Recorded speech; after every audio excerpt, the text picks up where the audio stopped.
Madame, mesdemoiselles, monsieur, bonjour. Et tout d'abord, pour commencer, l'information de la journée, c'est la démission du Premier ministre, monsieur François Fillon, a donc démissionné. Il sera remplacé par un nouveau Premier ministre, un certain François Fillon. Faut dire que depuis 2007, la fonction de Premier ministre en France n'a plus aucune importance. D'ailleurs, la différence entre François Fillon et un balai à chiottes, c'est que moi, le balai à chiottes, il sert parfois à quelque chose. Pékin Express, on apprend évidemment que Eric Besson et Brice Hortefeux auraient voulu participer à la spéciale People de Pékin Express. En effet, ils avaient mal compris le titre de l'émission. Ils croyaient qu'il s'agissait de Pékin Express. Tout le monde, quand ils veulent se faire beau en France, en général, il y a une expression populaire qui dit qu'on se met sur son 31. Sauf pour Mimati et David Pujadas. En effet, eux, ils ne se mettent pas sur leur 31, mais sur leur 15,5. Une bonne nouvelle pour Valérie Davido. Elle a perdu 50 kilos, c'est-à-dire 30% de son poids.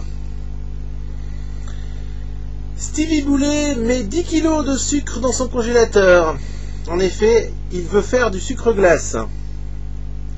Au chapitre calendrier, pour savoir quel jour qu'on est de la semaine, Evangélie prend tous les jours la pilule. David Pujadas aurait fait installer une piscine dans son appartement. En fait, il ne s'agit pas d'une piscine, mais d'une baignoire. Pour paraître plus jeune et branché, Jean-Louis Borloo apprend le verlan. Il paraît qu'il adore ça. Surtout quand en verlan, l'opéra, ça se dit l'apéro. On apprend qu'un pilote d'hélicoptère a été découvert en rondelle dans la région de Bruxelles, en Belgique. Il faut dire qu'il a essayé de se servir de son siège éjectable. Suzanne Boyle a perdu toutes ses dents. Il faut dire qu'elle a fait une pipe à son vibro. Affaire Petit Grégory. Témoignage d'une institutrice qui nous révèle que quand il avait 4 ans, le petit Grégory voulait devenir rocker comme Johnny Hallyday. L'institutrice lui a demandé alors pourquoi. Il a répondu parce qu'il rêvait de faire de la scène. Résultat, le pauvre, il a dû se contenter de la Vologne. Bonne nouvelle pour les fans de Guy Carlier. Il a perdu 100 kilos, c'est-à-dire 30% de son poids. En Hongrie, un dentiste devient millionnaire. Il s'est occupé de soigner toutes les dents de Franck Ribéry.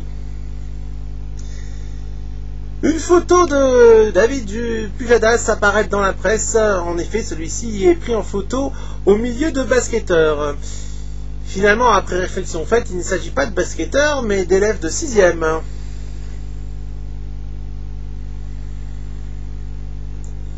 Et aussi, je dois dire une chose à propos d'une information que je vous avais parlé la semaine dernière, à propos d'une baleine qui s'était échouée sur une plage en Normandie. Eh bien, le scoop était faux. En effet, il s'agissait tout simplement des bains de soleil de Michel Bernier.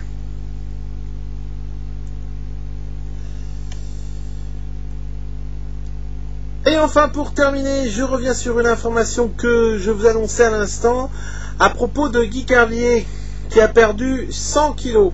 Eh bien, je dois faire une petite rectification au niveau des chiffres. Guy Carlier, en effet, a quand même bien perdu 100 kilos, mais il ne s'agit pas de 30% de son poids, mais seulement de 25% de son poids. Voilà, je vous retrouve très très bientôt pour un prochain bulletin d'information.